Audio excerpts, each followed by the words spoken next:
નમસ્કાર વિદ્યાર્થી મિત્રો, હું નિર્મલ લાડા વર્લ્ડ ઇન બોક્સની યુટ્યુબ ચેનલમાં આપ સર્વે વિદ્યાર્થી મિત્રોનું ફરી એકવાર હાર્દિક સ્વાગત કરું છું.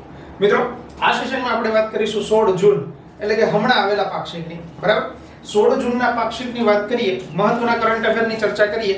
પણ આ કરંટ અફેરની પહેલા સૌથી પહેલા મને લાસ્ટ લેક્ચરમાં પૂછેલા પ્રશ્નોના જેટલા વિદ્યાર્થીઓ જવાબ આપ્યા છે, આમાંથી અમુક સિલેક્ટિવ વિદ્યાર્થીઓનો હું લઉં છું જેને મને કમેન્ટ સ્વરૂપે જવાબ આપેલો છે. ઘણા બધા વિદ્યાર્થીઓના જવાબ છે, પણ આમાંથી અમુકને હું સમાવી શકું છું સ્ક્રીનની મર્યાદાના હિસાબે, નહીં તો તમારી આખી એક પીપીટી થાય એવું છે. બરાબર, એટલે શરૂઆત કરી દઈએ લાસ્ટ લેક્ચરમાં પૂછેલા પ્રશ્નોના જવાબથી. વિશાલભાઈ ત્રિવેદી, જેમણે મને સરસ એવો આન્સર આપ્યો છે. ત્યારથી આગળ છે પટેલ ઉર્વશી, ત્યારથી આગળ છે રિંકલ સિંધવ, ત્યારથી આગળ છે અજયસિંહ બારડ, જેમને મને જવાબ આપ્યો છે બનાસકાંઠાના તાલુકા. મેં પૂછ્યા હતા, તમે સૌએ કમેન્ટની અંદર વાંચી જશે આ બધાની કમેન્ટ, એટલે તમને આઈડિયા આવી ગયો છે. ત્યારથી આગળ છે યશભાઈ ધ ગેમર, ત્યારથી આગળ છે દીપિકા અપારનાર્થી. ક્લિયર? આ બધાએ મને સારા સારા જવાબો આપ્યા છે, જે તમે કમેન્ટની અંદર વાંચ્યા છો. તો આ સૌનો ખૂબ ખૂબ આભાર. ચાલો વધારે સમય ન લેતા સીધી શરૂઆત કરી દઈએ આજના પાક્ષિકની, આજના લેક્ચરની અને આજના કરંટ અફેરની. સૌથી પહેલા આપની સમક્ષ પ્રશ્ન નંબર 1 અહીંયા આપની સામે રાખેલો છે. સર, એસ્ટલ પ્રોજેક્ટ નવો પ્રોજેક્ટ છે સર આપણા માટે, એસ્ટલ પ્રોજેક્ટ. તો સર એસ્ટલ પ્રોજેક્ટ શું છે, આના માટેની તમામ માહિતી મેળવીએ. સૌથી પહેલા એવું યાદ રાખીએ સર, આ એસ્ટલ પ્રોજેક્ટ છે એ શેના માટેનો છે, શું કામ કરશે, ક્યારે શરૂ થયો, કેવી બાબતોની અંદર યાદ રાખવા જેવી છે. શરૂઆત કરતા જઈએ સર, 2018 નું વર્ષ એવું છે જ્યારથી એસ્ટલ પ્રોજેક્ટની શરૂઆત થઈ ગઈ છે. તો એસ્ટલ પ્રોજેક્ટની શરૂઆત 2018 થી છે. પણ સાહેબ એવું તો કયો આ એસ્ટલ પ્રોજેક્ટ છે, શું કામ શું કરશે? તો યાદ રાખજો, 1800 ફૂટની ઊંચાઈ ઉપર જે લોકો રહેતા હશે, મોટા ભાગે આદિવાસી બાંધવો રહેશે, તો 1800 ફૂટની ઊંચાઈ ઉપર રહેતા આદિવાસી બાંધવોને પાણી એટલે કે બેઝિક નીડ છે, આપણને ખબર છે, આ પાણીની સગવડ પૂરી પાડવી, આના માટેનો આ પ્રોજેક્ટ છે. તો આવું યાદ રાખીએ સર, એસ્ટલ પ્રોજેક્ટ શેના માટે છે, તો સ્પેશિયલી સર આદિવાસી બાંધવોને પાણી પહોંચાડવા માટે, અને એથી વધારે સર 1800 ફૂટની ઊંચાઈ ઉપર પાણીને પહોંચાડવું, આ માટેની આ પ્રોજેક્ટની વાત છે. આનાથી આગળ માહિતી મેળવીએ તો સર આ પ્રોજેક્ટ માટે જ હાલમાં સમજો આ વસ્તુ યાદ રાખી છે સર, નવસારીનું ખુડવેલ ગામ છે. આ ખુડવેલ ગામથી જ અત્યારે હાલ ગુજરાત ગૌરવ અભિયાન, આ અભિયાનની શરૂઆત થઈ છે. તો યાદ રાખીએ સર, એસ્ટલ પ્રોજેક્ટ અંતર્ગત નવસારીના ખુડવેલ ગામથી અત્યારે ગુજરાત ગૌરવ અભિયાન આની શરૂઆત થઈ છે. કયા પ્રોજેક્ટ અંતર્ગત? તો એસ્ટલ પ્રોજેક્ટ અંતર્ગત. હવે એસ્ટલ પ્રોજેક્ટ આપણને આઈડિયા હશે એટલા માટે ખબર પડી છે, તો વધારેની વિગત લઈએ સર, આ પ્રોજેક્ટમાં થશે શું? તો યાદ રાખો મિત્રો, આ પ્રોજેક્ટમાં અત્યારે હાલ 28 પમ્પિંગ સ્ટેશન સ્થાપિત કરવામાં આવ્યા છે, જે પમ્પિંગ સ્ટેશનથી પાણી પહોંચાડવામાં આવશે. તો અત્યારે 28 પમ્પિંગ સ્ટેશન તો સ્થાપિત થઈ ગયા છે. આનાથી આગળ હજી એટલી અહીંયા રાખેલી છે, કદાચ અહીંયાથી દેખાતી નથી, હું આમનો તમને વાંચી અને કહી દઉં છું કે આ પમ્પિંગ સ્ટેશનની જે ક્ષમતા છે એ 8 મેગાવોટ વોલ્ટ એમ્પિયરની છે. 8 મેગાવોટ વોલ્ટ એમ્પિયરની ક્ષમતા જે છે એ ટોટલ 28 જે પમ્પિંગ સ્ટેશન્સ થાય એના માટેની છે. આ તો વધારાની વિગત છે એટલે આપણને ખબર પડે, પણ એસ્ટલ પ્રોજેક્ટ શું છે, આ બેઝિક વાતો યાદ રાખીએ તો સર પાણી પહોંચાડવા માટેનો પ્રોજેક્ટ છે, 1800 ફૂટની ઊંચાઈ ઉપર પહોંચાડવાનો છે, અને સ્પેશિયલી સર આદિવાસી બાંધવો માટેની કંઈક વાતો કરી છે. ક્લિયર? આના માટેની વાતો યાદ રાખીએ. ત્યારથી આગળના પ્રશ્ન તરફ વધીએ તો સમજો ક્વેશ્ચન નંબર 2. ક્વેશ્ચન નંબર 2 આપણી સામે છે, good health and well being index. આ એક પ્રકારનું ઇન્ડેક્સ છે, જેને સમજીએ sir, good health and well being index શેના માટેનું છે, અથવા તો આ ઇન્ડેક્સ અંતર્ગત અત્યારે નંબર 1 પોઝિશન ઉપર કયું રાજ્ય છે? તો યાદ રાખજે, આપણું ગૌરવ ગુજરાત. સર, ગુજરાત રાજ્ય છે એ અત્યારે હાલ સમગ્ર દેશમાં નંબર 1 પોઝિશન ઉપર આવ્યું છે. સર, નંબર 1 પોઝિશન ઉપર ગુજરાત આવ્યું છે કયા ઇન્ડેક્સ અંતર્ગત? તો sir good health and well being index, એટલે કે સારું આરોગ્ય હોય અને સારું જીવન ધોરણ હોય, ઊંચું જીવન ધોરણ હોય, આ તમામ બાબતોને લઈ અને આ ઇન્ડેક્સ જારી થાય છે. અચ્છા સર, ગુજરાત નંબર 1 છે તો ખબર પડી, પણ આ ઇન્ડેક્સ કોના દ્વારા જારી થાય છે? તો મિત્રો યાદ રાખજો, આ ઇન્ડેક્સ નીતિ આયોગ દ્વારા જારી થાય છે. નીતિ આયોગ દ્વારા કેવી રીતે સર? તો યાદ રાખો, અત્યારે હાલમાં નીતિ આયોગ દ્વારા 3જા નંબરનો સસ્ટેનેબલ ડેવલપમેન્ટ ગોલ ઇન્ડેક્સ આ જારી થયો છે. આ સસ્ટેનેબલ ડેવલપમેન્ટ ગોલ ઇન્ડેક્સ જે છે એના અંતર્ગત આ ઇન્ડેક્સ બહાર પડે છે. આપણને કદાચ ખબર હશે સર, નીતિ આયોગ છે ને એ SDG 3.0, આ SDG 3.0 એટલે સસ્ટેનેબલ ડેવલપમેન્ટ ગોલ નંબર 3 અત્યારે બહાર પાડ્યો છે. આ અંતર્ગત આ ઇન્ડેક્સ જારી થયો છે. અને આમ જુઓ ને, થોડું બેકગ્રાઉન્ડમાં તપાસો ને તો સમજો, સસ્ટેનેબલ ડેવલપમેન્ટ ગોલ આ આખો મૂળ પ્રોજેક્ટ તો સર યુનાઇટેડ નેશને શરૂ કરેલો હતો. યુનાઇટેડ નેશન વિશે તો આપણે બધી માહિતી મેળવેલી જ છે, કદાચ આપણને ખબર છે યુનાઇટેડ નેશન વિશે. તો મૂળ સસ્ટેનેબલ ડેવલપમેન્ટ ગોલ યુનાઇટેડ નેશનનો પ્રોજેક્ટ છે જે 2015 અંતર્ગત શરૂ થયો હતો. તો આને યાદ રાખીએ. સર 2015 માં શરૂ થયો છે. નીતિ આયોગે આ એસડીજી ઇન્ડેક્સ બહાર પાડે છે અને આ જ એસડીજી ઇન્ડેક્સ નંબર 3 અત્યારે નીતિ આયોગે બહાર પાડ્યો છે, જેના અંતર્ગત બીજું ઇન્ડેક્સ છે good health and well being index. આ અંતર્ગત સર અત્યારે ગુજરાત નંબર 1 પોઝિશન પર છે. તો આને આપણે યાદ રાખીએ. અચ્છા સર, નીતિ આયોગની વાત આવી છે. તો નીતિ આયોગની વાત આવી છે તમારા માટેનો પ્રશ્ન. સર નીતિ આયોગ, આ નીતિ આયોગ જે આપણે લખીએ છીએ સર, આ નીતિ આયોગનું પૂરું નામ તમારે મને જણાવવાનું છે. પ્રશ્ન તો ભરીને આપીશો, છેલ્લે તો એક્સ્ટ્રામાં છેલ્લી સ્લાઇડમાં લખેલા રાખ્યા છે. આ મારા દ્વારા બોલાયેલા પ્રશ્નો છે જે તમારે યાદ રાખવાના છે. નીતિ આયોગ એનું પૂરું નામ તમારે મને જણાવવાનું છે. એનાથી આગળ સર નીતિ આયોગની રચના થઈ તો કોના સ્થાને નીતિ આયોગની રચના થઈ છે? સાચું તમે મનમાં બોલ્યા એ જ સાચો જવાબ છે. નીતિ આયોગની રચના કોના સ્થાને થઈ છે? એ ત્યારથી આગળ યુનાઇટેડ નેશન.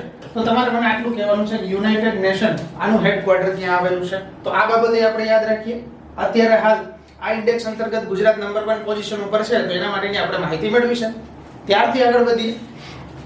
પ્રશ્ન નંબર 3 કરંટ અફેરની વાત છે. સર તાજેતરમાં ભારતના વડાપ્રધાન શ્રી નરેન્દ્ર મોદી દ્વારા ભારતના કયા રાજ્યમાં, આ યાદ રાખજો, Indian national space promotion and authorisation centre, જેને ટૂંકમાં આપણે નામ આપીએ છીએ ઇન સ્પેસ. આ ઇન સ્પેસ તાજેતરમાં વડાપ્રધાન શ્રીએ કયા રાજ્યની અંદર સ્થાપિત કર્યું અથવા તો સમર્પિત કર્યું?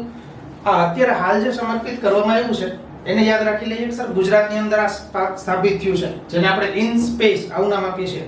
ગુજરાતની અંદર કઈ જગ્યાએ સર? તો યાદ રાખો, ગુજરાતની અંદર અમદાવાદની અંદર છે. હા, અમદાવાદના બોપલ વિસ્તારની અંદર આ છે એ સમર્પિત કરાયું છે. શેના માટેનું છે સર? તો યાદ રાખો, ભારતના અવકાશ ક્ષેત્રને, ઈસરો તો છે જ, અવકાશ ક્ષેત્રને વધુ મજબૂત કરવા માટેની વાત છે. હે સર, ઈસરો તો છે જ, તો આની શું જરૂર પડી? સમજો, આજે ઇન સ્પેસ આજે અત્યારે હાલ સમર્પિત કરાયું છે. આ સંસ્થા જે છે એ પ્રાઇવેટ સેક્ટર અને ગવર્નમેન્ટ સેક્ટર બેયને સાથે સાંકળીને ચાલશે. એની હારે સર સરકારી એજન્સી તરીકે તો કાર્ય કરશે, સાથે પ્રાઇવેટ સેક્ટરને ઘણા બધાને એવા લાભ મળશે કે જે આની અંદર આવી શકે. એનાથી આગળ સર ભારતના ઘણા યુવા ધનને અહીંયાથી લાભ મળશે કે જેમણે જો આ સેન્ટરની અંદર જોડાવવું હોય પ્રાઇવેટ સેક્ટર તરીકે અને એમને એમની અંદર રહી અને કાર્ય કરવું હોય, પોતાની સ્કિલ ડેવલપ કરવી હોય, પોતાને આવડત દેખાડવી હોય, તો આના અંતર્ગત જઈ શકાય. તો આપણે પૂરું નામ મોસ્ટ ઇમ્પોર્ટન્ટ છે સર ઇન સ્પેસ. તો ઇન સ્પેસ નું પૂરું નામ. બીજી વસ્તુ સર અત્યારે હાલ સમર્પિત કર્યું છે તો કઈ જગ્યાએ છે? તો સર ગુજરાતની અંદર છે, આવું યાદ રાખીએ. ત્યારથી આગળના પ્રશ્ન તરફ વધીએ. Question number 3. અચ્છા, આ જે પ્રશ્ન છે એ જ પ્રશ્ન જે આપણે ઇન સ્પેસ ની વાત કરી, ઇન સ્પેસ અંતર્ગત વડાપ્રધાન સાહેબે ઘણા બધા સૂત્રો આપ્યા છે. આ ઘણા બધા સૂત્રો છે એના અંતર્ગત થોડી ઘણી ઝલક મેળવી લઈએ. જો આ સૂત્રો યાદ રાખવા પડશે, બેય રીતે કામ આવશે. સમજો, ફેક્ચ્યુઅલ રીતે કામ આવે અને ડિસ્ક્રિપ્શન લખવાનું થાય તો આ કામ આવશે. આપેલા સૂત્રોને તપાસીએ તો સમજો, in space is for space, આવું સૂત્ર આપ્યું છે. આનાથી આગળ ઇન સ્પેસ ઇઝ ફોર પેસ, આવું સૂત્ર છે. ત્યારથી આગળ in space is four S, આવું સૂત્ર છે. તો આ બધાય સૂત્રને આપણે યાદ રાખવા પડશે. સમજો, આ બધાય સૂત્રો છે આપણા માટે ઇમ્પોર્ટન્ટ છે. તાજેતરમાં મોદી સાહેબે આપેલા સૂત્ર છે, તો આને યાદ રાખી લઈએ. ત્યારથી આગળ વધીએ છીએ. Question number 4. IRMA, IRMA, આનું પૂરું નામ જણાવો. અને સર તમે અહીંયા ફોટો મૂક્યો છે ને તો અમને ખબર પડી જ ગઈ. સમજો કે ફોટો તો સર અમે વર્ગીસ કુરિયનનો મૂક્યો છે. હા, વર્ગીસ કુરિયનનો છે. જો સર વર્ગીસ કુરિયનનો અહીંયા ફોટો રાખ્યો છે, આનો અર્થ એવો છે ક્યાંક અહીંયા જોડાયેલા હોવા જોઈએ. બરાબર, બધી વાતો કરવી છે, સાંભળજો, ઘણી બધી વસ્તુ મળશે અહીંયાથી. સૌથી પહેલા લઈએ સર IRMA. આ IRMA ઇન્સ્ટિટ્યૂટ છે. તો ઇન્સ્ટિટ્યૂટનું પૂરું નામ શું છે? Institute of rural management. Institute of rural management IRMA સંસ્થા સાચું સર, પણ ક્યાં આવેલી છે? તો આને યાદ રાખી લઈએ સર. આણંદ ખાતે આવેલી છે આ સંસ્થા. હે સર, આ સંસ્થાને અહીંયા શું કામ લીધી છે? તો યાદ રાખો, આ સંસ્થાની સ્થાપના જે છે એ ડોક્ટર વર્ગીસ કુરિયને કરેલી છે. એટલે તો અહીંયા એમની ઇમેજ મૂકેલી છે. હે સાહેબ, વર્ગીસ કુરિયને આમની સ્થાપના કરી છે. તો વર્ગીસ કુરિયનને તો અમે કદાચ ઓળખીએ છીએ. જો કદાચ ઓળખતા હોય તો નહીં ચાલે, 100% ઓળખતા હોય તો ચાલશે.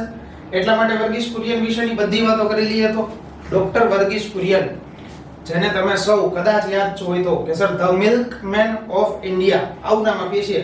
વ્હાઇટ રિવોલ્યુશન, સફેદ ક્રાંતિ, દૂધ ક્રાંતિ, જે આપણે નામ આપીએ છીએ, બધું ડોક્ટર વર્ગીસ કુરિયનને ફાળે જાય છે. આના માટેનો બધો ડેટા લેવો છે, સાંભળજો, વર્ગીસ કુરિયન માટેનો લેતા જઈએ સર. ડોક્ટર વર્ગીસ કુરિયનને આપણે શું નામ આપ્યું છે? તો બે નામ આપ્યા છે, યાદ રાખો સર. મિલ્કમેન ઓફ ઇન્ડિયા અને ત્યારથી આગળ ફાધર ઓફ વ્હાઇટ રિવોલ્યુશન.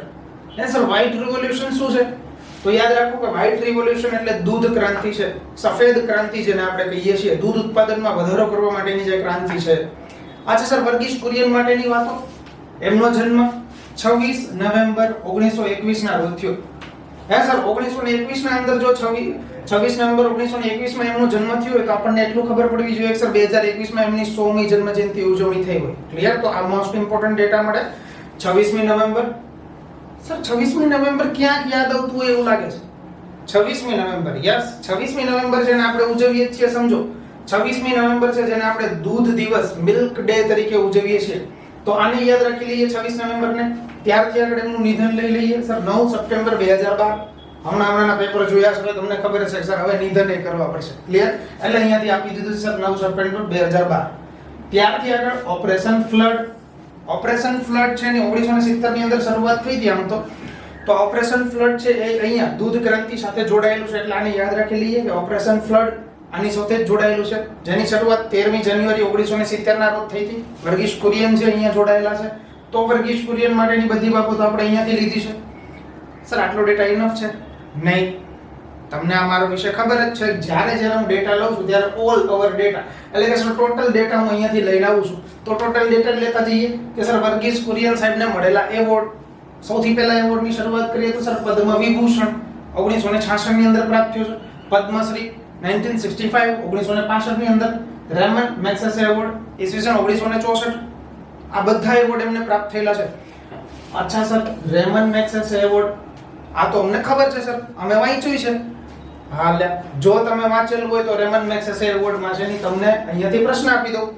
2-3 પ્રશ્નો તો અગાઉ આપ્યા જ છે, યાદ રાખતા જજો. આ હજી એક પ્રશ્ન છે, રેમન મેગ્સેસે એવોર્ડ. આ સર્વપ્રથમ રેમન મેગ્સેસે એવોર્ડ મેળવનાર ગુજરાતી પ્રથમ વ્યક્તિ તરીકે ગુજરાતી કોણ છે? આ તમારે મને ગોતી અને કમેન્ટ બોક્સની અંદર આપવાનું છે. બધાયની કમેન્ટ વાંચું છું, યાદ રાખજો. ત્યારથી આગળ સર આ બધી વાત સાચી, પણ અમે ક્યાંક દૂધ ક્રાંતિની વાત આવી છે તો આણંદ ખાતેની અમૂલને કેમ ભૂલીએ સર? તો અમૂલને યાદ રાખી લઈએ સર. અમૂલની સ્થાપના 1986 માં થઈ હતી. સર અમૂલની સ્થાપનાની વાત સાચી, પણ વર્ગીસ કુરિયન સાહેબ અમૂલ સાથે જોડાયેલા હતા એ સાચું, પણ અમૂલના સ્થાપક તો અલગ છે સર, એટલે એને યાદ રાખી લઈએ સર. ત્રિભુવનદાસ પટેલ જેમણે અમૂલની સ્થાપના કરી હતી. તો આ બધોય ડેટા છે ઈરમા સંસ્થા આની સાથે જોડાયેલો છે. ખાલી ઈરમા સંસ્થા માર્કશીટની અંદર આપેલું છે. આ બાકીનો જે 360 ડિગ્રી નોલેજ છે બધુંય તમારા માટે અહીંયા લઈને આવ્યો છું. ક્લિયર? તો આ બધોય ડેટા આપણે યાદ રાખીશું. ત્યારથી આગળ વધીએ. ક્વેશ્ચન નંબર 5, દૂધ ધારા ડેરી કયા જિલ્લાની અંદર આવેલી છે? સાહેબ ડેરીઓ તો અમે બહુ ગોઈખી પણ યાદ રહેતું નથી રહેતું તો યાદ રાખી લઈએ કે સર દૂધ ધારા ડેરી છે ભરૂચ ખાતે આવેલી છે. આ તો ફેક્ચ્યુઅલ ડેટા છે, લાભ નામ આપું છું. અચ્છા સર, દૂધ ધારા ડેરી ભરૂચ ખાતે આવેલી હોય તો પાછો તમને પ્રશ્ન આપી દઉં. જો સાહેબ દૂધ ધારા ડેરી અહીંયા આવેલી હોય તો બાકીની કઈ ડેરી છે જે તમે ઓળખો છો? જેમ કે મધર ડેરી કહી શકો, મધુર ડેરી કહી શકો, જેમ કે ગોપાલ ડેરી કહી શકો, દૂધ સરિતા ડેરી કહી શકો. આ બધી ડેરી હું બોલ્યો ત્યારે તમારા મનમાં જિલ્લાઓ તો યાદ આવતા હતા. મને ખબર હતી સર મધર ડેરી ગાંધીનગર ખાતે છે, આ બધું ખબર જ છે. આવડે છે તો કમેન્ટ બોક્સની અંદર લખો એટલે હું વાંચીશ. ચાલો ક્યાં ક્યાં કઈ ડેરી આવેલી છે, તમને કેટલી ડેરીઓ યાદ છે. ત્યારથી આગળનો ક્વેશ્ચન નંબર 6, કયા વર્ષ સુધીમાં ભારતને નેટ ઝીરો કાર્બન એમિશન બનાવવાનો નિર્ધાર કરેલો છે? સર નેટ ઝીરો એમિશન, આ કાર્બન એમિશન નેટ ઝીરો એટલે કાર્બનનું ઉત્પાદન 0% ઉપર થવું જોઈએ, એટલે કે એવું કાર્બનનું ઉત્પાદન થવું જોઈએ જે બહુ શૂન્યતમ હોય. તો આ કયા વર્ષ સુધીમાં બનાવવાનો ધ્યેય રાખેલો છે? તો આને યાદ રાખી લઈએ સર. 2070 નું વર્ષ એવું છે કે 2070 વર્ષ સુધીમાં આપણે ભારતને નેટ ઝીરો કાર્બન એમિશન દેશ બનાવવાની વાત છે. સર આ નેટ ઝીરો કાર્બન એમિશન બનાવવું છે પણ એની વાત ક્યાં થઈ? તો યાદ રાખજો, હાલમાં બધી વસ્તુ અહીંયા લઉં છું ને ક્યાંક કરંટમાં જોડાયેલી જશે. અત્યારે શું કામ આવ્યું સર? કેમ કે તાજેતરમાં જ સમજો ગ્લાસગો ખાતે એક ક્લાઇમેટ ચેન્જ કોન્ફરન્સ આ યોજાઈ, અને આ જે ક્લાઇમેટ ચેન્જ કોન્ફરન્સ હતી એમાં નરેન્દ્ર મોદી સાહેબે આમની વાત કરી હતી 2070 સુધીમાં અમે ભારતને નેટ ઝીરો કાર્બન એમિશન બનાવશું. ક્લિયર હશે? તો આનાથી આગળ વધીએ. વર્ષ 2070 નું યાદ રાખ્યું છે. હજી એક વર્ષ લઈ લઈએ આપણે અહીંયાથી તો હજી એક પ્રશ્ન મળશે કે કયા વર્ષ સુધીમાં ભારતની કુલ જરૂરિયાત, ઉર્જાની જેટલી કુલ જરૂરિયાત છે આ બધી ઉર્જામાંથી 50% ઉર્જા છે એ આપણે પુનઃપ્રાપ્ય ઉર્જામાંથી પેદા કરવાનો નિર્ધાર કરેલો છે. પુનઃપ્રાપ્ય ઉર્જા પુનઃ અપ્રાપ્ય ઉર્જા. આ બધું તો ધોરણ 8, 9, 10 માં આપણે ભણી ગયા છે, બરાબર. હવે એવી વસ્તુ નથી લેવી. પુનઃ પ્રાપ્ય અને પુનઃ અપ્રાપ્ય ઉર્જા એટલે શું? એટલી વસ્તુ યાદ રાખવી છે કે વર્ષ કયું એવું છે જ્યાં સુધીમાં 50% ઉર્જા છે પુનઃ પ્રાપ્ય પેદાશોમાંથી આપણે લેવાની વાત છે. તો અહીંયાથી આને યાદ રાખી લઈએ સર. 2030 નો ટાર્ગેટ એવો હમણાં જ આવી જશે. 2030 નો ટાર્ગેટ એવો છે કે જ્યારે ભારતને 50% ઉર્જા પુનઃ પ્રાપ્ય ઉર્જા સ્ત્રોતોમાંથી મળવા પાત્ર થશે. તો આવો ટાર્ગેટ 2030 સુધીનો છે. નેટ ઝીરો એમિશન ટાર્ગેટ સમજો. ભારતને કાર્બન માટેનું 2070 નું વર્ષ નક્કી કર્યું છે, ગ્લાસગોમાં નક્કી કર્યું હતું. ક્લિયર? આ સ્વપ્ન સાકાર કરવા માટે અત્યારે ઉર્જાનું જે સ્વપ્ન આપણે કીધું એ સ્વપ્ન સ્થાપિત કરવા માટે 2030 સુધીમાં તો નોન ફોસિલ એનર્જી કેપેસિટી, આને યાદ રાખવું છે sir. Non fossil energy capacity 500 gigawatt સુધી લઈ જવાની વાત છે. આ નોન ફોસિલ જે કેપેસિટી છે સર એને 500 ગીગાવોટ સુધી અપ કરીશું, જેના કારણે આ ઉર્જા જે છે સર એ પુનઃ પ્રાપ્ય સ્ત્રોતોમાંથી આપણે કરી શકીએ. તો 50% સુધી ઘટાડવાનું છે. 2030 સુધીનું વર્ષ છે. ત્યારથી આગળનો પ્રશ્ન, કયા તળાવ અને નદીઓ પર હાલમાં જોજો નવી વસ્તુ છે real time online water quality monitoring station. કયા કયા તળાવ ને કઈ કઈ નદી જેના ઉપર આ real time voter monitoring quality station સ્થાપવાની વાત કરવામાં આવી છે? Sir real time online water quality monitoring station એટલે શું થાય? પાણીની વધઘટ માટેનો રિયલ ટાઈમ આપણને ખબર પડે એના માટેના અહીંયા આગળ સ્ટેશન સ્થાપવાની વાત છે, જેના અંતર્ગત બીજા ઘણા બધા કામ થશે. નગર ઘણા એવું વિચારશે સાહેબ રિયલ ટાઈમ છે તો પછી એમાં ઘણાની ભરતી કરતી હોય ને બેઠા બેઠા ખુરશી નાખીને જોયા રાખશે પાણી આવ્યું કે ગયું, બરાબર? એવું નથી, બીજા ઘણા કામ આમાં થશે. તો આ કઈ કઈ નદી અને કયા કયા તળાવની અંદર વાત ચાલે છે, અત્યારે સ્થાપવાની વાત ચાલે છે, તો યાદ રાખીએ નદીઓની અંદર સાબરમતી, મહીસાગર, તાપી અને દમણગંગા. આગળ આપું છું સાબરમતી, મહીસાગર, તાપી અને દમણગંગા નદી ઉપર આને સ્થાપવાની વાત ચાલે છે. તળાવની વાત કરીએ તો સર કાંકરિયા અને થોળ. કાંકરિયા તો કદાચ ખબર આવ્યું સર, કાંકરિયા તો અમદાવાદમાં છે. થોળ તળાવ ક્યાં આવ્યું છે? હાલો કહો તો. થોળ તળાવ ઉપર આની વાત છે. ત્યારથી આગળ નદી તળાવના પાણીની ગુણવત્તા. આજે તળાવની પાણીની વાત કરીએ એની આરેની ગુણવત્તાની ખબર પડે. તમે વિચારો સાહેબ એના કરતા કોઈ વ્યક્તિને બેસાડી દો, વ્યક્તિના ગુણવત્તાની ખબર નહીં પડે. સમજો આ સ્ટેશનથી જ ખબર પડશે. ક્લિયર? એટલે યાદ રાખવું છે કે સર આટલી નદી છે અને આ બે તળાવ છે જેના ઉપર આ સ્થાપવાની વાત ચાલે છે. ત્યારથી આગળના પ્રશ્ન તરફ જઈએ તો વિશ્વ પર્યાવરણ દિવસ તમારા સૌનો ફેવરિટ ક્વેશ્ચન આવ્યો છે. સર વિશ્વ પર્યાવરણ દિવસ ક્યારે ઉજવાય છે? બધાને ખબર છે સર 5 જૂનના રોજ વિશ્વ પર્યાવરણ દિવસ વર્લ્ડ એન્વાયરમેન્ટ ડે આપણે ઉજવીએ છીએ. સર 5 જૂનના રોજ ઉજવીએ સાચું, પણ આના વિશે કેમ અહીંયા લીધું? 5 જૂન યાદ કરો, વિશ્વ પર્યાવરણ દિવસ આપણે ઉજવીએ છીએ એટલે આને લીધું છે, કરંટમાં જોડાયેલું છે. સર પ્રથમ વખત આ દિવસ ક્યારે ઉજવાયો છે? અને યાદ રાખી લઈએ સર ઈસવીસન 1973 યુનાઇટેડ નેશન છે એમણે 1972 ની અંદર આની જાહેરાત કરી હતી. એના અંતર્ગત ઈસવીસન 1973 ની અંદર સર્વપ્રથમ વખત આ ઉજવવાની વાત ચાલી હતી. હજી ડેટા લઈએ જો આ ઉજવણી છે કોના દ્વારા થઈ મેં તમને કીધું સર યુનાઇટેડ નેશન છે એના દ્વારા 1972 માં નક્કી કરવામાં આવ્યું હતું. યુનાઇટેડ નેશન 1972 માં આમનામ નક્કી નહીં કરે sir, Stockholm conference on the human environment આ એક પ્રકારની મીટિંગ બેઠી હતી. Stockholm conference on the human environment આ મીટિંગની અંદર નક્કી કરવામાં આવ્યું કે હવેથી દર વર્ષે આપણે 5 જૂનના રોજ વિશ્વ પર્યાવરણ દિવસ ને આપણે ઉજવીશું. અચ્છા સર યુનાઇટેડ નેશન આની વાત કરી એની કાંઈ વાંધો નથી સાહેબ, પણ આગળની કેટલી વિગત આવડવી જોઈએ. તો યાદ કરો ઉજવણી માટેના હોસ્ટ કરતા દેશો. દર વર્ષે ઉજવણી થાય અલગ અલગ દેશોની અંદર થાય છે. કયા કયા દેશોની અંદર ઉજવણી થાય? સૌથી પહેલું સર 1973 ની અંદર જ્યારે પ્રથમ ઉજવણી થઈ એ સ્ટોકહોમ ખાતે થઈ હતી. તો પહેલો ઉજવણી કરતા દેશ છે, હોસ્ટ કરતા દેશ, એને યાદ રાખી લઈએ સ્ટોકહોમ. ત્યારથી આગળનો ડેટા મેળવીએ તો સમજો આ 2011 ની અંદર યાદ રાખજો બે વર્ષ એવા છે જ્યારે આ પર્યાવરણ વિશ્વ પર્યાવરણ દિવસની ઉજવણી ભારતની અંદર થઈ હોય. 2011 જ્યારે દિલ્હીની અંદર થઈ છે ભારતની અંદર. આજે ભારતની અંદર જે આ વસ્તુ થઈ એના માટેની થીમ 2011 માં થીમ 2011 ની યાદ રાખવી જરૂરી નથી, પણ અહીંયા મેં લીધી છે એટલે યાદ રાખી લઈએ. આમ નામ તો sir forest nature at your service. આ 2011 માં જ્યારે ભારતની અંદર પ્રથમ વખત આ દિવસની ઉજવણી થઈ ત્યારની થીમ હતી. આપણે વર્ષ યાદ રાખશું તોય વાંધો નથી સર. 2011 જે છે ત્યારે ભારતની અંદર થઈ હતી ઉજવણી. ત્યારથી આગળ વધીએ.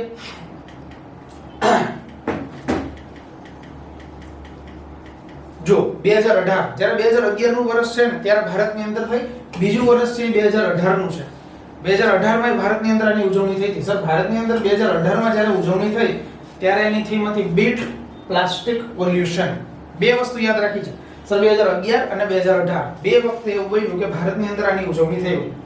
ગયા વર્ષ એટલે આમ તો 2021 નો કહેવાય, 2021 નો જે દિવસ ઉજવ્યો હતો, આ 2021 ના દિવસની ઉજવણી, પર્યાવરણ દિવસની ઉજવણી યાદ રાખજો પાકિસ્તાનની અંદર થઈ હતી. સર પાકિસ્તાનને હું કામ યાદ રાખું, આપણે એનું કઈ કામ જ નથી પણ આમનું યાદ રાખીએ. સર પાકિસ્તાનની અંદર આની ઉજવણી થઈ હતી. ગયા વર્ષે એની થીમ હતી ઇકોસિસ્ટમ રિસ્ટોરેશન.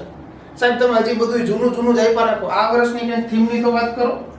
હાલો આ વર્ષની વાત કરી લઈએ. સમજો 2022 ની અંદર 2011 અને 2018 બે વર્ષે ભારતની અંદર થયું છે, ગયા વર્ષે પાકિસ્તાનની અંદર. આ વર્ષે સર આ વર્ષે જે ઉજવણી થઈ, આ ઉજવણી ક્યાં કરવામાં આવી? તો સ્વીડનની અંદર કરવામાં આવી. આને યાદ રાખીએ સર, સ્વીડનની અંદર જ્યારે ઉજવણી થઈ 2022 આ વર્ષની, તો એની થીમ કઈ હતી સર? ઓનલી વન અર્થ. યાદ રાખજો મિત્રો, આ સૌથી વધારે ઇમ્પોર્ટન્ટ છે. સૌથી પહેલું 1973 ની અંદર, સૌથી છેલ્લું અત્યારનું લેટેસ્ટ તો સર 2022 માં ઓનલી વન અર્થ આવી કઈ થીમ અત્યારે હાલ રાખેલી છે, તો આને યાદ રાખી લઈએ સર. 5 જૂન વિશ્વ પર્યાવરણ દિવસ. આ બે વાત અંદર પાક્ષિકની અંદર હતી કે 5 જૂનના રોજ વિશ્વ પર્યાવરણ દિવસની ઉજવણી થાય છે. ખાલી વિશ્વ પર્યાવરણ દિવસ નહીં, એનો 360 ડિગ્રી નોલેજ આવી રીતે યાદ રાખવું પડશે. ક્લિયર થશે? આઈ હોપ કે પર્યાવરણ દિવસ વિશેની બધી વાતો આપણને આવડી ગઈ છે. વધારાનો ડેટા લઈએ, ક્વેશ્ચન નંબર 10 તરફ જઈએ. પર્યાવરણ દિવસ નિમિત્તે ગુજરાત પ્રદૂષણ નિયંત્રણ બોર્ડ દ્વારા ઘણા બધા કાર્યો થયા હતા. આજે ઘણા બધા કાર્યો છે, એ પૈકી થોડી ઘણી ઝલક અહીંયા રાખું છું જે કદાચ પરીક્ષા લક્ષી આપણને કામ આવી જશે. જેમ કે central command and control secure centre. આ સેન્ટ્રલાઇઝ કમાન્ડ સિક્યોર સેન્ટરનું ઉદ્ઘાટન કર્યું છે, જેના કારણે પ્રદૂષણ કરતા તમામ વ્યક્તિ, પ્રદૂષણ કરતી તમામ સંસ્થાઓ ઉપર સેન્ટ્રલાઇઝ કમાન્ડ કરી શકાય. બરાબર, સેન્ટ્રલાઇઝ ધ્યાન રાખી શકાય. આ સુવિધા શેના માટે છે સર? આ સેન્ટર શેના માટે છે? એક જ એવું પ્લેટફોર્મ બનશે કે જેના અંતર્ગત બધાય ફેક્ટર ઉપર ધ્યાન રાખી શકાશે. ક્લિયર? આનાથી આગળ બીજા કયા કામો થયા છે? VLTS યાદ રાખજો. VLTS એટલે vehicle location tracking system. Vehicle location tracking system થકી શું થશે સર? તો કચરા વ્યવસ્થાપન ઉપર બધી પ્રકારનું ધ્યાન રખાશે. જેટલા કંઈ પણ વ્હીકલ છે કચરા વ્યવસ્થાપન સાથે જોડાયેલા છે, અધર જેટલા વ્હીકલ છે જે કચરો કરતા હોય, આ બધા ઉપર આમ તો આફ્ટર ઓલ તો પ્રદૂષણ કંટ્રોલ નિયંત્રણ બોર્ડ છે ને, સમજો, એટલે આને યાદ રાખવું પડશે. આનાથી આગળ જઈએ તો ત્યારથી આગળ હજી એક કામ છે, ઉદ્યોગોના પ્રશ્નો. સમજો, જે કોઈ ઉદ્યોગોના પ્રશ્નો હશે, પ્રદૂષણ રિલેટેડ હોય તોય ભલે, બીજા કોઈ રિલેટેડ હોય તોય ભલે, આ બધાયના નિરાકરણ માટે જિલ્લા મથક ઉપર જે જીપીએસબી બોર્ડ આવેલું હશે, એટલે કે પ્રદૂષણ કંટ્રોલ બોર્ડ જે આવેલું હશે, એના દ્વારા લોકલ ક્ષેત્રે દર મહિનાના બુધવારે, આ વાર યાદ રાખવું છે સર, દર મહિનાના બુધવારે લોકલ પબ્લિક માટેની કોઈ પણ ફરિયાદ હશે તો એ પ્રાદેશિક કચેરી ખાતે ઓપન કરાય છે. તો સર આની વાત યાદ રાખીએ, દર મહિનાના બુધવારે આવી કંઈક વાતો થશે. બરાબર, આવી વ્હીકલ ટ્રેકિંગ સિસ્ટમ એ રાખેલું છે. આ બધાય જે કાર્યક્રમ છે, બધાય કાર્યો છે પર્યાવરણ દિવસ નિમિત્તના છે. ત્યારથી આગળ ક્વેશ્ચન નંબર 11, આઝાદી કા અમૃત મહોત્સવ. સાહેબ આવું તો અમે ઘણીવાર સાંભળીએ, ઘણી બધી જગ્યાએ પોસ્ટરે જોયા સર, આઝાદી કા અમૃત મહોત્સવ. શરૂઆત ક્યારે થઈ હતી આની? આ યાદ રાખવું પડશે દોસ્ત. તારીખ સહિત યાદ રાખીએ આની કે સર આ આઝાદી કા અમૃત મહોત્સવ છે, આ 12મી માર્ચ 2021 ના રોજ શરૂઆત થઈ હતી. વર્ષ 2021 છે સાચું છે, પણ 12મી માર્ચ યાદ રાખીએ. 12મી માર્ચ નો ભેગું થાય તો દાંડી કૂચ યાદ કરી લ્યો. દાંડી કૂચ છે ત્યારથી જ સર અમે આની ઉજવણીની શરૂઆત કરીશું. આઝાદી કા અમૃત મહોત્સવની જે આ વાત થઈ, આ અંતર્ગત ગુજરાતના મુખ્યમંત્રી સાહેબ શ્રીએ ઘણી બધી, એટલે કે ટોટલ 5 પ્રકારની થીમ આપી છે. આ 5 થીમને આપણે યાદ રાખીશું. જો ફ્રીડમ સ્ટ્રગલ પહેલા નંબરની થીમ છે, ideas at 75, resolve at 75, action 75, ત્યારથી આગળ છે અચીવમેન્ટ એટ 75. આ 5 થીમ આપણે યાદ રાખવી છે. જો કોઈ પણ જગ્યાએ ફેક્ચ્યુઅલી પૂછાય તો ઠીક છે, અધરવાઇઝ કોઈ પણ જગ્યાએ વધારાની વિગતો લખવાની હોય તમે આ 5 થીમ મેન્શન કરી શકો છો. ક્લિયર? તો આની યાદ રખાય. ત્યારથી આગળના ક્વેશ્ચન ઉપર જઈએ. Question number 12, cell SAIL. આનું પૂરું નામ જણાવો. સેલ સંસ્થા આમનું નથી લીધું, ક્યાંક તો ચર્ચામાં હશે, યાદ રાખજો. આમ નામ નહીં જ લો. સેલ સંસ્થાનું પૂરું નામ લઈ લઈએ તો sir steel authority of India. સાહેબ આ પૂરું નામ તો અમને આવડતું હતું, કાંઈ વાંધો નહીં. સ્ટીલ ઓથોરિટી ઓફ ઇન્ડિયાની સ્થાપના યાદ રાખી લઈએ સર. 19મી જાન્યુઆરી 1954 ના રોજ એમની સ્થાપના થઈ હતી, જેમનું હેડક્વાર્ટર ન્યૂ દિલ્હી ખાતે આવેલું છે. સર આના ચેરમેન અત્યારે હાલ ચેરપર્સન કોણ છે સર? તો સોમા મંડલ એમના ચેરપર્સન છે સર. આમને યાદ રાખી લઈએ.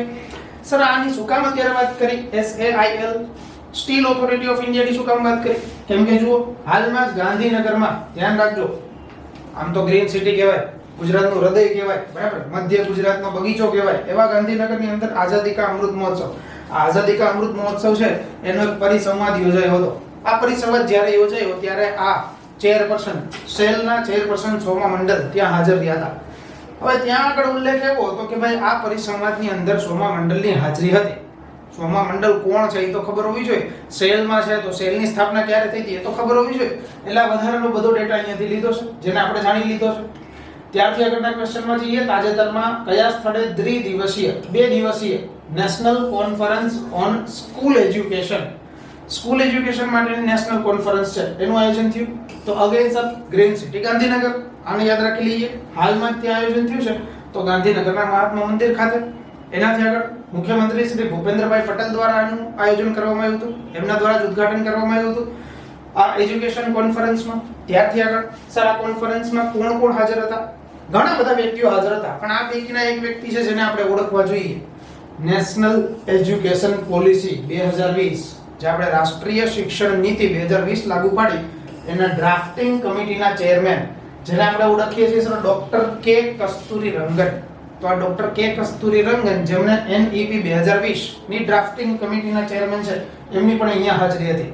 તો આને યાદ રાખી લઈએ. અત્યારે 2 દિવસનું સ્કૂલ એજ્યુકેશન કોન્ફરન્સનું આયોજન થયું છે, ત્યાં ગાંધીનગર ખાતે થયું છે, મહાત્મા મંદિર ખાતે થયું છે, અને ત્યાં આગળ આવા કંઈક મહાનુભાવો હતા. અહીંયા આગળ રાખેલી વાત છે ને આપણને યાદ રહેવી જોઈએ. સમજો ગુજરાતે સર એવી કઈ બાબત કરી છે જે શિક્ષણ લેવલ ઉપર વધારે કામ કરતી હોય. ઉદાહરણ તરીકે કોરોનાની મહામારી આવી ત્યારે આપણને ખબર છે ન્યૂઝ ચેનલ ઉપર વંદે ગુજરાત ન્યૂઝ ચેનલ ઉપર ઘણી બધી વખત એના ક્લાસીસ વગેરે ચાલ્યા, બરાબર. તો આવી બીજી બધી ઘણી પહેલ છે શિક્ષણ નીતિ માટેની, સમજો શિક્ષણ માટેની, એના માટેની અહીંયા થોડીક ઝલક આપી છે. જેમ કે ગુજરાત ઈ ક્લાસ આ પ્રકારની YouTube ચેનલ છે. આ મારી YouTube ચેનલ નથી એટલે હું કઈ ઓલું નથી કરતો, સમજો સબસ્ક્રાઇબ કરજો, લાઈક કરજો અને શેર કરજો. પણ ગુજરાતની ઈ ક્લાસ YouTube ચેનલ છે. હું તો તમને વર્લ્ડ ઇન બોક્સ નું કહી શકું, વર્લ્ડ ઇન બોક્સ ની YouTube ચેનલમાં નથી જોડાણા તો જોડાઈ જજો. પણ અહીંયા આપણે આની વાત છે, ગુજરાત ઈ ક્લાસ YouTube ચેનલ છે, એમને અત્યારે હાલ YouTube ઉપર સિલ્વર એવોર્ડ આ પણ પ્રાપ્ત થયો છે. એજ્યુકેશન માટેની પહેલ છે, ગુજરાત સરકારે લોન્ચ કરેલી છે, સમજો આ YouTube ચેનલ. ત્યારથી આગળ દીક્ષા પ્લેટફોર્મ છે, તો દીક્ષા પ્લેટફોર્મ ને આપણે યાદ રાખી લઈએ. રાષ્ટ્રીય ડિજિટલ ઇન્ફ્રાસ્ટ્રક્ચર તરીકે તો દીક્ષા પ્લેટફોર્મ છે, એજ્યુકેશન સાથે જોડાયેલું છે સર. આનાથી આગળની પહેલ જ્ઞાનકુંજ પ્રોજેક્ટ, સ્માર્ટ ક્લાસરૂમ તૈયાર કરવા માટેનો છે, અને વિદ્યા સમીક્ષા કેન્દ્ર, આને પણ યાદ રાખીએ. અચ્છા સર, અમે તો તમારો પહેલો લેક્ચર આની પહેલા તમે અપલોડ કર્યું હતું સર, એ લેક્ચર જોયો તો એમાં તમે વિદ્યા સમીક્ષા કેન્દ્રની વાત કરી હતી. હા, વિદ્યા સમીક્ષા કેન્દ્રની વાત કરી હતી, નથી યાદ આવતું? યાદ કરો, વિદ્યા સમીક્ષા કેન્દ્ર જેના અંતર્ગત તમામ પ્રકારનું સ્કૂલનું મોનિટરિંગ એક જ પ્લેટફોર્મ પરથી થશે. ટાઈમ ટેબલ હોય, હાજરી હોય, કંઈ પણ વસ્તુ હશે, બધી વસ્તુ એક જ પોર્ટલ ઉપરથી થાય, જે ગાંધીનગર ખાતે રહેશે, બરાબર. તો વિદ્યા સમીક્ષા કેન્દ્ર એની પહેલ કહી શકાય. ત્યારથી આગળ ક્વેશ્ચન નંબર 14, બાયસેગ BISAG નું પૂરું નામ જણાવો. તો આને યાદ રાખી લઈએ sir, Bhaskaracharya national institute for space application and geoinformatic. તો આને યાદ રાખી લઈએ સર, બાયસેગ એનું પૂરું નામ. ઘણી વખત આમ થોરોલી પૂછાઈ જાય છે તો આને યાદ રાખવી છે. ત્યારથી આગળનો ક્વેશ્ચન નંબર 15, તાજેતરમાં કયા જિલ્લામાં ઝાલાવાડ બિઝનેસ કોન્ક્લેવ નું આયોજન થયું? સર પ્રાદેશિક વિસ્તાર પૂછ્યો છે, ઝાલાવાડ. તો અમને ઝાલાવાડ વિસ્તાર તો ખબર જ છે સર, સુરેન્દ્રનગર બાજુ હોય તો બસ આનો જવાબ જ છે સુરેન્દ્રનગર. અત્યારે હાલ ત્યાં બિઝનેસ કોન્ક્લેવ નું આયોજન થયું છે, તો ઝાલાવાડ બિઝનેસ કોન્ક્લેવ, આને યાદ રાખી લઈએ. ઘણા બધા ઉદ્યોગોને આમાં જોડવાની વાત છે, બરાબર. અને મુખ્યમંત્રી શ્રી ભૂપેન્દ્રભાઈ પટેલ છે, એમણે આ પ્રારંભ કરાવેલો છે, એટલે આને યાદ રાખી લઈએ સર, બિઝનેસ કોન્ક્લેવ છે. ઝાલાવાડ છે તો સુરેન્દ્રનગર ખાતે જ આવવું જોઈએ, બરાબર. ત્યારથી આગળ જઈએ. 3 દિવસની સમિટ છે અને વેપાર સંશોધન માટેના તમામ ઉદ્યોગોને સાંકળવા માટેની વાત છે. ક્લિયર? ત્યારથી આગળ છે, ભારત સરકાર આગામી સમયમાં PM શ્રી શાળાઓની શરૂઆત કરશે, સ્થાપના કરશે. આ મોસ્ટ ઇમ્પોર્ટન્ટ છે, આને યાદ રાખજો. PM શ્રી શાળા જે સ્થાપના થશે, આ PM શ્રી શાળાની અંદર શેની વાતો થશે સર? તો આને યાદ રાખી લઈએ સર, PM શ્રી શાળા સમજો. લેતા જઈએ 1 by 1. આ શું હશે સર? અદ્યતન પ્રકારની અપગ્રેડેબલ કરેલી શાળા હશે, જેમાં નેશનલ એજ્યુકેશન પોલિસી 2020 આની અંતર્ગત તમામ પ્રકારની પ્રયોગશાળા સ્થપાશે. તો આને યાદ રાખી લઈએ. ક્લિયર? ત્યારથી આગળ વધીએ. કેન્દ્રીય શિક્ષણ મંત્રી આપણા કોણ છે? તો અત્યારે યાદ રાખી લઈએ, શ્રી ધર્મેન્દ્ર પ્રધાન સર કેન્દ્રીય શિક્ષણ મંત્રી છે. કેન્દ્રીય શિક્ષણ સચિવ કોણ છે? તો અનિતા કરવાલ. ત્યારથી આગળના ક્વેશ્ચનની ચર્ચા કરીએ. ક્વેશ્ચન નંબર 17, પીએમ યશસ્વી યોજના. પીએમ યશસ્વી યોજના શેના માટે છે એની ચર્ચા કરીએ તો પહેલા એનું પૂરું નામ લઈએ. યશસ્વી યોજનાનું, તો યશસ્વી યોજનાનું પૂરું નામ છે sir young achievers scholarship award for vibrant India for OBCs and others. Sir પૂરું નામ આપ્યું ત્યાં થોડો ઘણો આઈડિયા આવી ગયો. સ્કોલરશિપ માટેની યોજના છે અને ઓબીસી અને અધર માટેની યોજના છે. તો આને યાદ રાખીએ સર, સ્કોલરશિપ માટેની યોજના છે જેના અંતર્ગત અત્યારે કેન્દ્ર સરકારે બહાર પાડી છે. આ યોજનામાં કેન્દ્ર સરકાર 60% અને રાજ્ય સરકાર 40% યોગદાન આપશે. આ બે થકી એક સ્કોલરશિપ યોજના બહાર પડશે. કોઈ પણ વિદ્યાર્થીને મળતી સ્કોલરશિપ છે એ સેન્ટ્રલાઇઝ એક જ પ્લેટફોર્મ, જો આમ તો આ બધી વસ્તુ એક જ પ્લેટફોર્મની વાત ચાલે છે, એટલે સ્કોલરશિપ બધી છે સર એક જ પ્લેટફોર્મ ઉપરથી લાગુ થાય એવી આ યોજના છે. ક્લિયર? હવે આનો ડેટા લઈ લઈએ. પહેલા કયા મંત્રાલય અંતર્ગત આવે છે એ લઈ લઈએ. તો સર આ સામાજિક ન્યાય અને સશક્તિકરણ મંત્રાલય અંતર્ગત આ યોજના આવે છે. એનાથી આગળ સર આ યોજના માટે કેટલી બાબત યાદ રહેવી જોઈએ. ગુજરાતમાં અત્યારે મુખ્યમંત્રી શ્રી આનું ઉદ્ઘાટન પ્રારંભ કરાવેલું છે. આ યોજના જે છે સર એમાં કેન્દ્ર સરકાર કેટલા ટકાનો ફાળો આપશે? તો 60% નો ફાળો આપશે. રાજ્ય સરકાર કેટલા ટકાનો ફાળો આપશે સર? 40% નો ફાળો આપશે. આ અંતર્ગત અમલ થશે. યોજનાનો અમલ ક્યાંથી ક્યાં સુધી રહેશે સર? 2022-23 અત્યારે ચાલુ કરી અને 2025-26 સુધી 2025-26 સુધી આ યોજનાનો અમલ થશે. ત્યારથી આગળ સર વિદ્યાર્થીઓને આ તમને મેં વાત કરી સ્કોલરશિપ આપવા માટે single nodal agency, single platform પૂરું પડાશે. આના અંતર્ગત આ યોજના શું કામ કરશે સર? તો આ યોજના એક ભારત શ્રેષ્ઠ ભારત આના નેમ ઉપર કામ કરે છે. તો કદાચ આવું યાદ રાખવાનું કે એક ભારત શ્રેષ્ઠ ભારત નેમ આ અંતર્ગત શું સાંકળી શકાય? તો સર આ યોજના એની અંતર્ગત લઈ શકાય. પીએમ યશસ્વી યોજના. ક્લિયર થશે? ત્યારથી આગળનો ક્વેશ્ચન નંબર 18, સમગ્ર દેશમાંથી એવોર્ડ ફોર એક્સલન્સ આ મેળવનાર પ્રથમ જિલ્લો, એવોર્ડ ઓફ એક્સલન્સ સમજો. આ એવોર્ડ મેળવનાર પ્રથમ જિલ્લો કયો છે? તો આને યાદ રાખી લઈએ સર. અત્યારે હાલ આ જિલ્લો આપણું રૂડું અને રંગીલું રાજકોટ, જેના એવોર્ડ પ્રાપ્ત થયો છે એવોર્ડ ફોર એક્સલન્સ. પ્રથમ નંબરે રાજકોટ આવ્યું છે. તો આને યાદ રાખીએ. કોના દ્વારા એવોર્ડ અપાય છે સર? MSDE, જે કેન્દ્ર સરકારનું નોડલ એજન્સી તરીકે કાર્ય કરે છે. MSDE એટલે શું સાહેબ? તો યાદ રાખો, ministry of skill and entrepreneurship. આના થકી આ એવોર્ડ અપાય છે. અને આ એવોર્ડ અંતર્ગત પ્રથમ નંબરે અત્યારે હાલ રાજકોટ જિલ્લો આવ્યો છે. તો આને યાદ રાખી લઈએ. ક્વેશ્ચન નંબર 19, ગુજરાતના કયા જિલ્લાને સર્ટિફિકેટ ઓફ એક્સલન્સ, સમજો, સર્ટિફિકેટ ઓફ એક્સલન્સ કયા જિલ્લાને અપાયું છે? તો યાદ રાખીએ પાટણ. પાટણ જિલ્લાને સર્ટિફિકેટ ઓફ એક્સલન્સ અપાયું છે. બીજી વસ્તુ, આ વખતે એટલે કે અત્યારે જે હાલ પાક્ષિક ચાલી રહ્યું છે, આ પાક્ષિક અંતર્ગત પાક્ષિકની અંદર પાછળ આખો પાટણ જિલ્લો આપેલો છે જીકે રિલેટેડ. તો કદાચ જો સમય સંજોગો રહેશે, સમયની અનુકૂળતા રહેશે, તો હું પાટણ જિલ્લો એમાંથી ટોટલ કવર કરીશ અને ટોટલ પાટણ જિલ્લો છે એના લગતું બધું તમને જીકે જો પોસિબલ હશે તો હું તમને એક લેક્ચરની અંદર કરાવી દઈશ. આમાં મેં પાટણ જિલ્લો આવરી લીધો નથી કેમ કે ટોટલ કરંટ અફેર લેવામાં જ લેક્ચરની સાઈઝ વધી જશે. ક્લિયર? એટલે મેં આમાં કરંટ અફેર જ લીધું છે. પાટણ જિલ્લો આ પાક્ષિકની અંદર આપ્યો છે. એ ક્યારેક જો ફરી પાછો સમય રહેશે પાટણ જિલ્લા વિશેની વાતો કરીશું. બાકી જીકે તો આપણે જોયેલું જ છે. ક્લિયર? કેન્દ્ર સરકારનું ministry of skill and development and entrepreneurship, જે આપણે હમણાં જ વાત કરી, આ અંતર્ગત આ અત્યારે હાલ સર્ટિફિકેટ અપાયું છે પાટણ જિલ્લાને. તો એ પણ યાદ રાખી લઈએ. એવોર્ડ ઓફ એક્સેલન્સ આવે તો સર રાજકોટ જિલ્લો યાદ રાખ્યો છે. સર્ટિફિકેટ ઓફ એક્સેલન્સ આવે તો અમે આ યાદ રાખ્યું છે. ક્લિયર? પાટણ. ક્વેશ્ચન નંબર 20, વાહન ચોરી અથવા તો મોબાઈલ ચોરી. જો હવે વાહન ચોરી અને મોબાઈલની ચોરી થાય તો તમે ઓનલાઈન ફરિયાદ નોંધાવી શકો છો. જે ઓનલાઈન ફરિયાદ નોંધાવી શકાશે એ કઈ વેબસાઈટ ઉપર નોંધાવાશે? તો યાદ રાખીએ, અહીંયા લિંક મૂકી દીધી, સમજજો. પીપીટી તૈયાર કરનાર ભાઈ છે એમણે સીધી અહીંયા લિંક મૂકી દીધી. હું અહીંયા ક્લિક કરું તો સીધું જ ત્યાં આ વેબસાઈટ ખુલી જાય. બરાબર? લિંક તો તમે આમ કદાચ લેક્ચરમાં બેઠા હોય તો વધારે આઈડિયા હશે કે હાઇપર લિંક કહેવાય આને. એ તો મારી પાસે કમ્પ્યુટર ભણ્યા છો તો વધારે આઈડિયા છે. આની સીધી માહિતી મેળવીએ સર વાહન ચોરી અને મોબાઈલ ચોરી.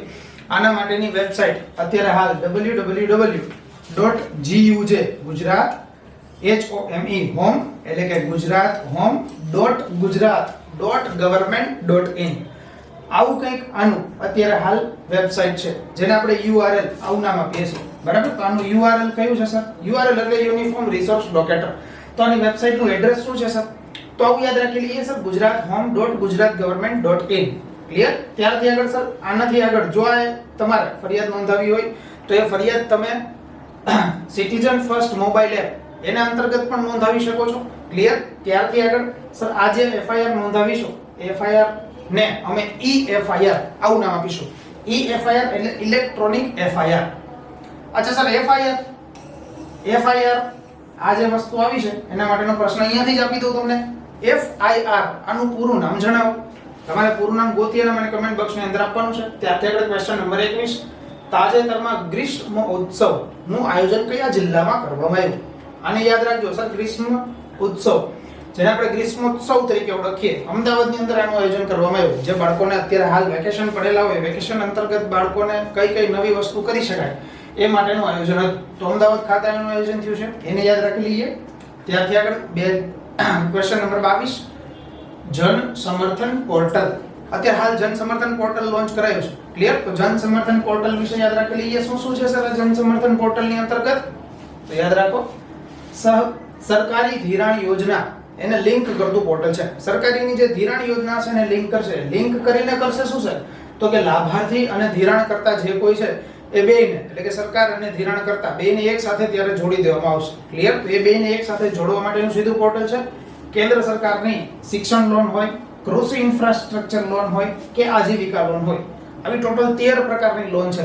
આ બધી લોનની માહિતી આપણને આના અંતર્ગત પ્રાપ્ત થશે. બરાબર? તો આને યાદ રાખીએ. ક્લિયર? અત્યારે આ જન સમર્થન પોર્ટલ આની કઈક વાતો થઈ છે તો આને યાદ રાખી શકાય. ત્યારથી આગળ 23. કૌશલ્ય સ્કિલ યુનિવર્સિટી. કૌશલ્ય સ્કિલ યુનિવર્સિટીની આપણે વાત થઈ ગઈ છે અગાઉ કે અમદાવાદ ખાતે આની સ્થાપના થશે, બિલ એનું પસાર થયું છે, આ બધી વાત થઈ છે. તો કૌશલ્ય સ્કિલ યુનિવર્સિટી એનું હાલ પોર્ટલ અત્યારે લોન્ચ થયું છે. તો આ પોર્ટલને યાદ રાખી લઈએ. www.kausalyaskilluniversity.ac.in આ એનું પોર્ટલ છે, જેના અંતર્ગત તમામ પ્રકારના એડમિશન, તમામ પ્રકારની માહિતી, આ બધી જ વસ્તુ આ પોર્ટલની અંદર થશે. અને કૌશલ્ય યુનિવર્સિટી આપણને ખબર હોવી જોઈએ, અમદાવાદના સિલજ વિસ્તારમાં આ યુનિવર્સિટીનું નિર્માણ થશે. ક્લિયર?